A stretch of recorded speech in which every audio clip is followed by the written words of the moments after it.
दोस्तों, ये कहानी एक प्रेम प्रसंग से शुरू होती है जो मासूम मुलाकातों और प्यार भरे वादों से भरा था। लेकिन जैसे जैसे समय बीता, ये प्रेम कहानी ईर्ष्या, विश्वासघात और हिंसा के अंधेरे रास्तों पर भटक गई। मिर्जापुर एक साधारण कस्बा जहां लोग अपने रोजमर्रा के जीवन में व्यस्त रहते हैं, ये शहर इस अपराध का मंच बना। इस कहानी में हम उस अपराध को विस्तार से उजागर करेंगे। ये कहानी न केवल एक अपराध की कहानी है, बल्कि मानवीय भावनाओं, प्यार, विश्वास, जलन और विश्वासघात की एक जटिल तस्वीर भी प्रस्तुत करती है। आइए इस कहानी की गहराई में उतरते हैं और उन घटनाओं को समझते हैं जिन्होंने मिर्जापुर को हमेशा के लिए बदल दिया। मिर्जापुर उत्तर प्रदेश का एक छोटा सा कस्बा है जो गंगा नदी के किनारे बसा हुआ है। ये जगह अपने मंदिरों, बाजारों और सादगी भरे जीवन के लिए जानी जाती है। यहाँ की गलियाँ बच्चों की हंसी, बाजारों की चहल पहल और खेतों की हरियाली से भरी रहती है। लेकिन इस शांत कस्बे में 15 अगस्त 2024 की रात कुछ ऐसा हुआ जिसने इसकी शांति को भंग कर दिया। इस कहानी में मुख्य 3 किरदार हैं। पहला, रोहन सिंह।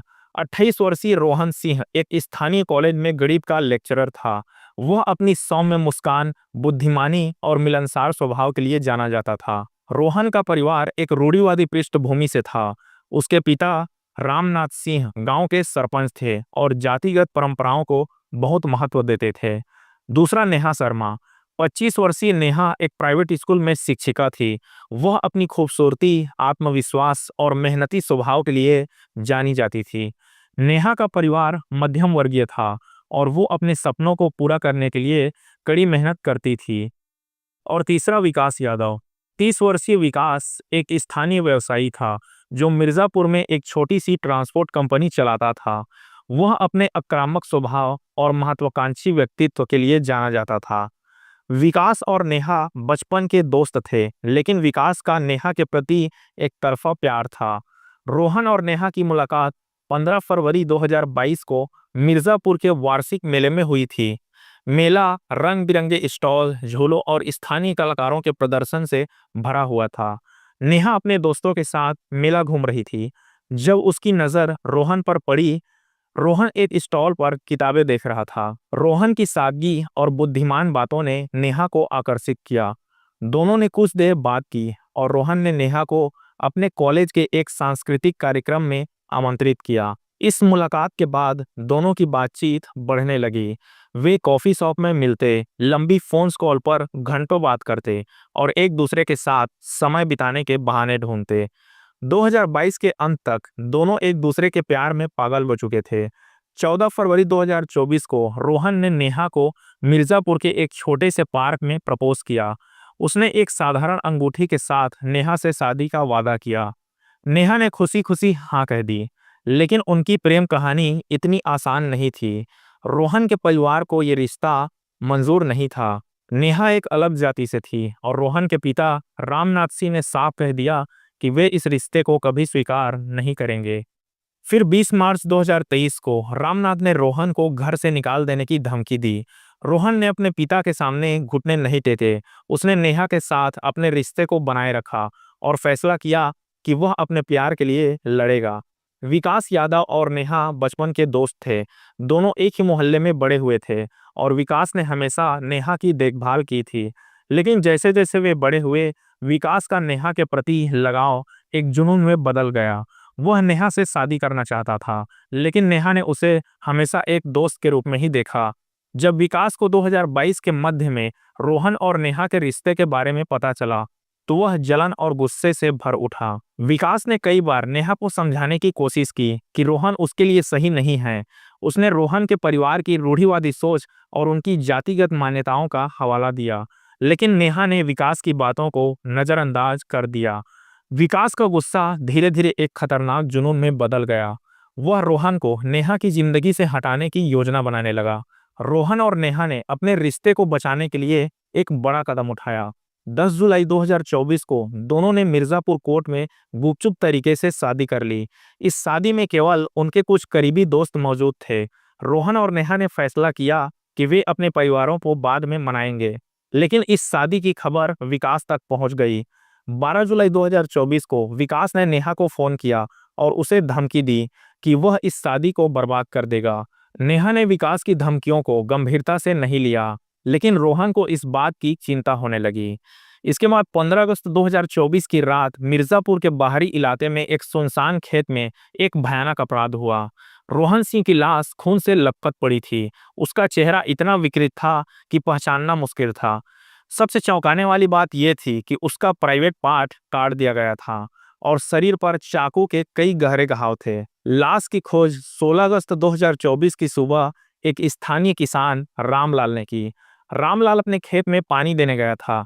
तब उसने खेत के एक कोने में कुछ असामान्य देखा। पास जाकर उसने रोहन की लाश देखी और तुरंत मिर्जापुर पुलिस स्टेशन को सूचना दी। पुलिस की एक टीम, जिसका नेतृत्व इंस्पेक्टर अजय प्रताप सिंह कर रहे थे, तुरंत घटनास्थल पर पहुंची। प्रारंभिक जांच में पता चला कि रोहन की हत्या रात 10 बजे से 12 बजे के बीच हुई थी। हत्या में इस्तेमाल किया गया हथियार एक तेज धार वाला चाकू लाश के पास ही पड़ा था।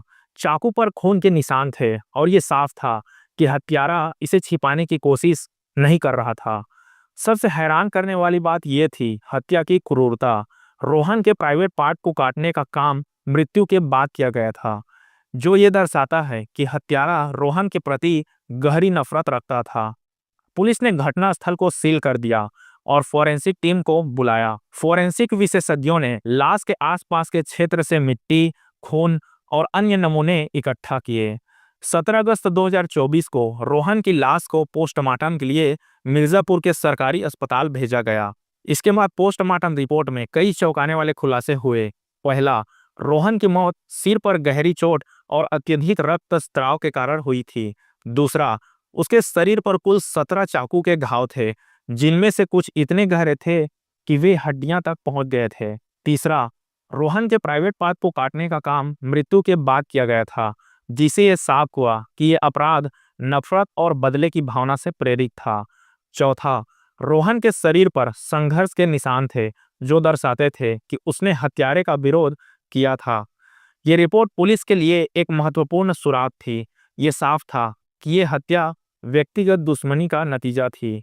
इंस्पेक्टर अजय प्रताप सिंह ने अपनी टीम को निर्देश दिया कि वे रोहन के परिवार, दोस्तों और परिचितों से पूछताछ शुरू करें। मिर्जापुर पुलिस स्टेशन के इंस्पेक्टर अजय प्रताप सिंह को इस केस की जांच का जिम्मा सौंपा गया। अजय एक अनुभवी अधिकारी थे, जिन्हें जटिल आपराधिक मामलों को सुलझाने का लंबा अनुभव था। उन्होंने अपनी टीम को 3 हिस्सों में बांटा। पहली टीम को फोरेंसिक सबूत इकट्ठा करने और सीसीटीवी फुटेज की जांच करने का काम दिया। दूसरी टीम को रोहन के परिवार, दोस्तों और परिचितों से बात करने का काम दिया। और तीसरी टीम को उन लोगों की पहचान करने का काम दिया जिनके पास इस हत्या का मकसद हो सकता था। इसके बाद 16 अगस्त 2024 को नेहा शर्मा मिर्जापुर पुलिस स्टेशन पहुंची। रोहन की हत्या की खबर सुनकर वह सदमे में थी।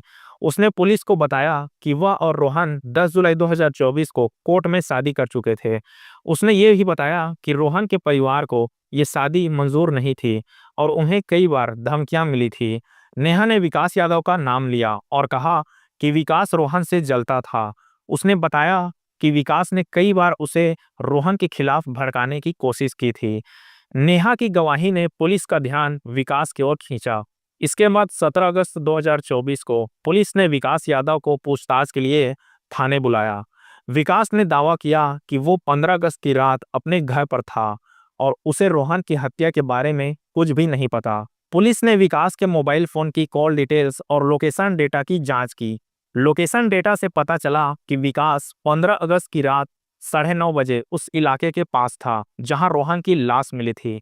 ये एक बड़ा सुराग था। पुलिस ने घटनास्थल के आसपास के सीसीटीवी फुटेज भी खंगाले तो एक फुटेज में एक काले रंग की कार दिखाई दी, जो रात 10:15 में उस इलाके में थी। कार का नंबर विकास की कार से मिलता जुलता था।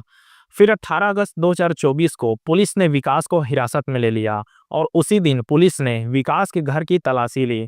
तलाशी के दौरान पुलिस को एक खून से सना हुआ चाकू और कुछ कपड़े मिले, जिन पर खून के धब्बे थे। फोरेंसिक जांच में पुष्टि हुई कि चाकू पर मिला खून रोहन का था। ये एक बड़ा सबूत था और विकास पर दबाव बढ़ गया, लेकिन विकास ने अब भी अपराध कबूल नहीं किया। उसने दावा किया कि उसे फंसाया जा रहा है। पुलिस को लग रहा था कि विकास अकेला इस अपराध को अंजाम नहीं दे सकता था। उन्होंने जांच को और गहरा किया। फिर 19 अगस्त 2024 को पुलिस ने रोहन के परिवार से पूछताछ की। रोहन के पिता रामनाथ सिंह ने बताया कि उन्हें रोहन और नेहा की शादी से कोई आपत्ति नहीं थी, लेकिन उन्होंने ये भी स्वीकार किया कि उन्होंने शुरू में इस रिश्ते का विरोध किया था। रामनाथ ने पुलिस को बताया कि रोहन को कुछ समय पहले कुछ धमकियां मिली थी, लेकिन उसने इसे गंभीरता से नहीं लिया। रोहन की मां सावित्री देवी ने पुलिस को बताया कि रोहन पिछले कुछ हफ्तों से तनाव में था। उसने कई बार अपने दोस्त अंकित तिवारी के साथ बहस की थी। ये जानकारी पुलिस के लिए एक नया सुराग थी। 20 अगस्त 2024 को जांच में एक नया मोड़ आया। नेहा ने पुलिस को एक पत्र सौंपा जो उसे रोहन की डायरी में मिला था। इस पत्र में रोहन ने लिखा था कि उसे अपनी करीबी दोस्त अंकित तिवारी पर शक है। अंकित, जो रोहन के कॉलेज का दोस्त था। अंकित ने हाल ही में रोहन से 5 लाख रुपये उधार मांगे थे। जब रोहन ने उसे पैसे देने से इनकार किया तो अंकित ने उसे धमकी दी थी। पत्र में यह भी लिखा था कि अंकित ने नेहा के बारे में कुछ आपत्तिजनक टिप्पणियां भी की थी, जिससे रोहन और अंकित के बीच तनाव बढ़ गया था। रोहन ने अपनी डायरी में लिखा था कि उसे डर है कि अंकित कुछ गलत कर सकता है। इसके बाद पुलिस ने तुरंत अंकित तिवारी को पूछताछ के लिए थाने बुलाया। अंकित ने शुरुआत में सभी आरोपों से इनकार किया, लेकिन जब पुलिस ने उसका फोन चेक किया तो एक चौंकाने वाला खुलासा हुआ। अंकित ने 15 अगस्त की रात विकास से कई बार बात की थी।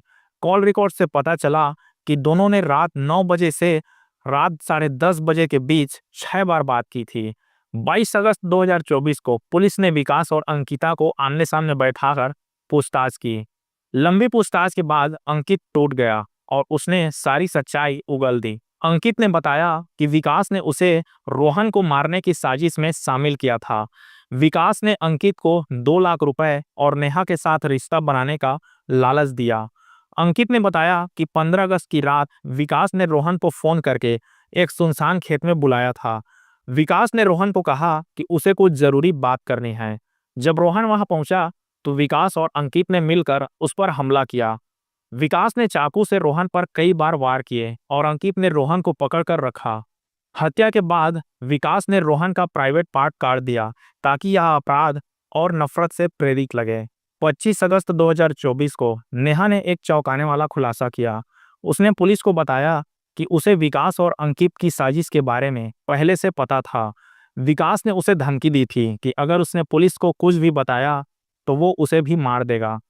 नेहा ने बताया कि वो डर की वजह से चुप थी।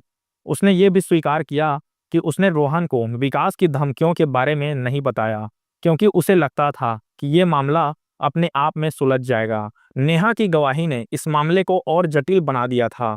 पुलिस को अब ये समझना था कि नेहा की कितनी जिम्मेदारी थी। क्या वह केवल एक डरी हुई पत्नी थी या उसका इस साजिश में कोई और रोल था।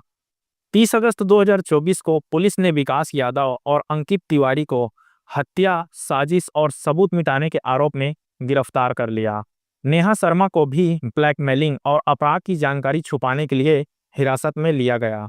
पुलिस ने इस मामले में 200 पेज की चार्जशीट तैयार की, जिसमें फॉरेंसिक सबूत, सीसीटीवी फुटेज, कॉल डिटेल्स और गवाहों के बयान शामिल थे। इस मामले ने मिर्जापुर के लोगों को झकझोर कर रख दिया था। स्थानीय लोगों ने इस घटना को जातिगत तनाव, प्रेम और परिवार की रूढ़ियों से जोड़ा। कई लोगों ने रोहन और नेहा की शादी का समर्थन किया, जबकि कुछ ने इसे सामाजिक मान्यताओं के खिलाफ माना। ये कहानी हमें बताती है कि प्यार और नफरत के बीच की रेखा कितनी पतली हो सकती है। विकास का जुनून, अंकिता की लालच और नेहा का डर इस हत्या की वजह बने। रोहन, जो इस कहानी का सबसे मासूम किरदार था, अपनी जान गंवा बैठा। इस मामले ने समाज को यह भी सोचने पर मजबूर किया कि प्रेम और रिश्तों में विश्वास कितना जरूरी है। मिर्जापुर का यह छोटा सा कस्बा अब भी इस घटना की यादों के साथ जी रहा है। रोहन की याद में उसके कॉलेज में एक स्मृति सभा का भी आयोजन किया गया था। नेहा के परिवार ने मिर्जापुर छोड़ दिया और विकास और अंकित जेल में हैं। ये कहानी एक सबक है, प्यार में विश्वासघात और जलन कितने खतरनाक हो सकते हैं। रोहन की आत्मा शायद अब भी न्याय की तलाश में है और मिर्जापुर की गलियां इस दुखद कहानी को हमेशा याद रखेंगी। तो दोस्तों, ये थी आज की कहानी। अब आपसे मुलाकात होगी किसी नई कहानी के साथ। तब तक के लिए अपना ख्याल रखिए।